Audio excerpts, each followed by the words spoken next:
Hello friends, இன்றைக்கி ரொம்பவும் டேஸ்டியான தக்காளி தொக்கு எப்படி செய்யலான்றதை பார்க்கலாம். இது சாப்பாட்டுக்கு, சப்பாத்திக்கு, தோசைக்கு எல்லாத்துக்குமே நல்லாயிருக்கும். அதுக்கு தேவையான பொருள் 2 பெரிய வெங்காயம் பொடி பொடியாக கட் பண்ணி வச்சுருக்கேன், கொஞ்சம் கருவேப்பிலை, 2 பச்சை மிளகாய் எடுத்திருக்கேன், அப்புறம் ஒரு 10-12 பல் பூண்டு எடுத்து வச்சுருக்கேன்.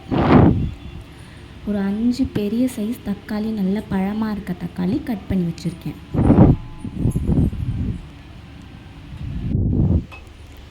இப்போது அடுப்பில் கடாய் வச்சுருக்கேன். கடாயில் நான் ஃபஸ்ட்டு ஒரு 2-3 டேபிள் ஸ்பூன் எண்ணெய் ஊற்றிக்கலாம். எண்ணெய் ஊற்றினதுக்கப்புறம் எண்ணெய் நல்லா சூடானதும் இதில் தாளிக்கிறதுக்கு தேவையான பொருள் எல்லாம் போட்டுடலாம். 1 டேபிள் ஸ்பூன் கடுகு போடுறேன். நான் குட்டி ஸ்பூன் யூஸ் பண்ணுறேன், அதில் 1 டேபிள் ஸ்பூன் கடுகு போட்டிருக்கேன். அப்புறம் 1 டேபிள் ஸ்பூன்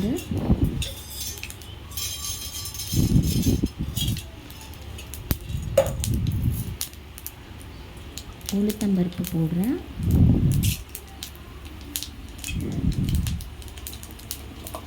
உளுத்தம்பருப்பு கொஞ்சம் கலர் மாறினோடனே 1 டேபிள் ஸ்பூன் கடலைப்பருப்பு போட்டுக்கிறேன்.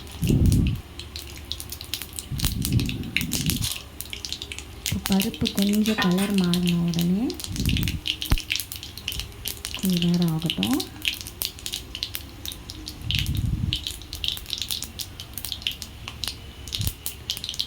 இப்போ பருப்பெல்லாம் கொஞ்சம் நல்லா வதங்கி கலர் மாறிடுச்சு. இப்போது எடுத்து வச்சுருக்கேன் பூண்டு கொஞ்சம் பொரியட்டும் எண்ணெயில். அப்புறம் ஒரு 2 பச்சை மிளகா,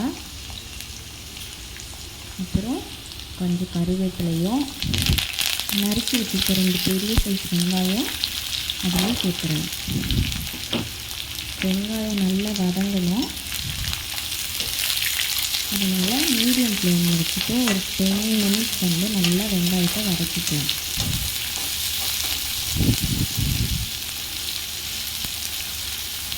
வெங்காயம் நல்லா சாஃப்டாக வதங்கணும்.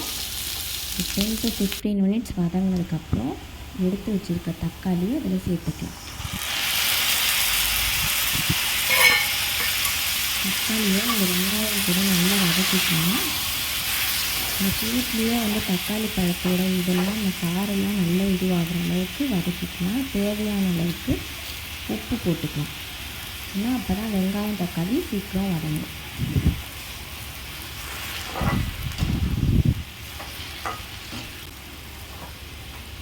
ஒரு 10 மினிட்ஸ் அப்படியே இருக்கட்டும். மூடி போட்டு வச்சு நம்ம வேக வச்சுக்கலாம். 10-15 மினிட்ஸ் ஆகிடுச்சு. இப்போது தக்காளி நல்ல ஜூஸ் எல்லாம் இதுவாகி நல்லா வெந்திருக்கு. இந்த சமயத்தில் மசாலா 2 டேபிள் ஸ்பூன் குழம்பு மிளகாத்தூள், 1 table spoon chilli powder, 1 table spoon தனியாத்தூள், அப்புறம் கொஞ்சம் மஞ்சள்தூள். இது மட்டும் போதும். இதுவே கரெக்டாக இருக்கும். தக்காளி வெங்காயத்து கூட நல்லா சேர்த்து வதக்கிக்கலாம்.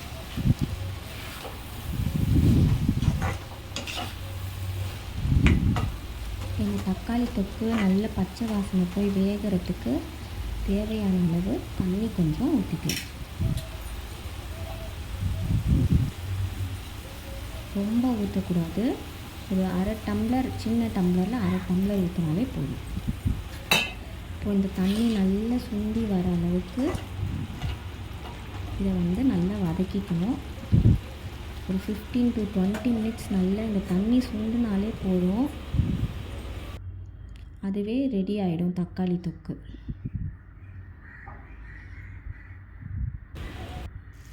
டென் to 15 மினிட்ஸ் நல்லா எண்ணெய் பிரிஞ்சு தக்காளி தொக்கு சூப்பராக ரெடி ஆகிடுச்சு. பூண்டெல்லாம் வெந்து இப்போ இதில் நம்ம கொத்தமல்லி போட்டு அடுப்பை ஆஃப் பண்ணிக்கலாம்.